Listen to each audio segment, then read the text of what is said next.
తెలంగాణలో టీఆర్ఎస్ సంక్షోభం అది బీజేపీ బస్పాసు రాష్ట్రమే.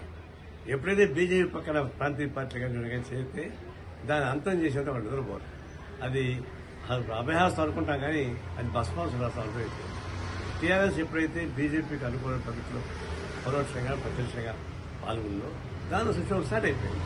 అదే పరాకాస్తే ఇప్పుడు కవిత దిగుబాటు, ఆ కవిత దిగుబాటు దాన్ని సంస్కరించడం బాధ్యత ఇంటికి చీడిపోయిన ప్రభావం వచ్చింది. అది కాస్త టీఆర్ఎస్ కోరుకోవడం చాలా కష్టం.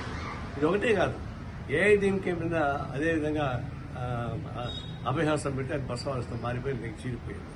అట్లాగే మహారాష్ట్ర కూడా ఎన్సీపీ పైన శివసేన పైన అలాంటి అభయహస్తం పెట్టి అది బసవాస్తం మారిపోయింది. ఇది ఇప్పుడు కానీ ఒక గుర్తుంచుకోవాలంటే బీజేపీ అభయహస్తం బసవాస్తం వస్తుంది. అది పవన్ కళ్యాణ్ పనిచేస్తుంది. ఆంధ్రప్రదేశ్లో పవన్ కళ్యాణ్ పనిచేస్తుంది. ఇది బీజేపీకి ఎంత దూరంగా ఉంటే అంత క్షేమంగా ఉంటుంది. బీజేపీకి ఎంత అంతగా అయితే అంత అన్యాయం ఉంటుంది. అది చంద్రబాబుకి వర్తిస్తుంది, పవన్ కళ్యాణ్కి వర్తిస్తుంది, అందరికీ వర్తిస్తుంది. నేను కొన్ని పాట కోరుతా ఉన్నా.